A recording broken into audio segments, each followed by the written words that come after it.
Good evening, everyone, and welcome to the first video of Blight's Halloween extravaganza. Halloween is my favorite holiday, and October is my favorite month. There's just this unmistakable feel when autumn starts rolling in. The wind starts to chill, and the leaves start to change. That smell of autumn fills the air, and you know what it means. It means Halloween is just around the corner.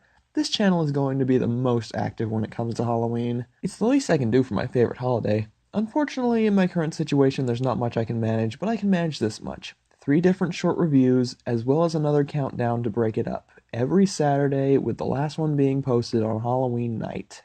Welcome to my top 3 favorite creepypastas. Why only 3?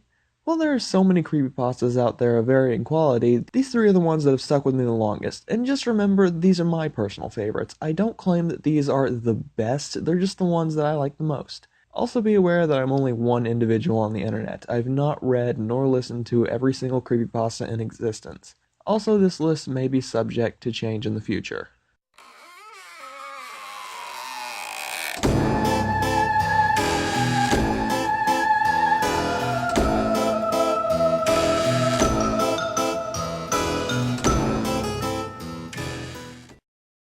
A good creepypasta, in my opinion, is one that takes the stupid overused tropes you've seen a million times and makes them into something special.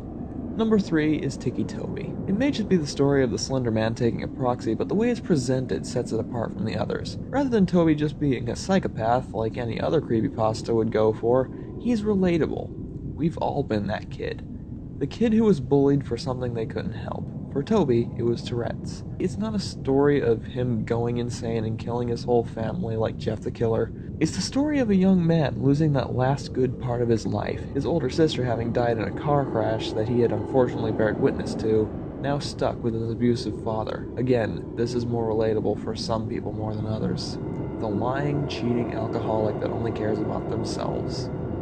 Throughout the story, we see Toby slowly brainwashed by the Slender Man, using everything bad in his life to manipulate him. The bullying, the death of his sister, the abuse of his father, and by the end of the story, he snaps. By this point, he's almost completely proxified. He tried to fight back against it, but at this point, Toby kills his father. Unlike other creepypastas, this is a moment of catharsis.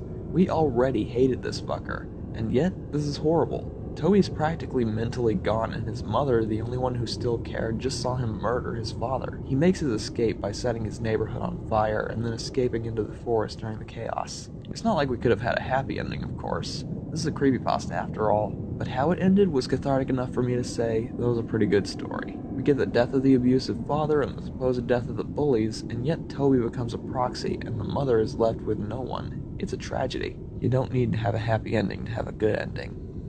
And the catharsis is one very necessary ingredient to a good ending.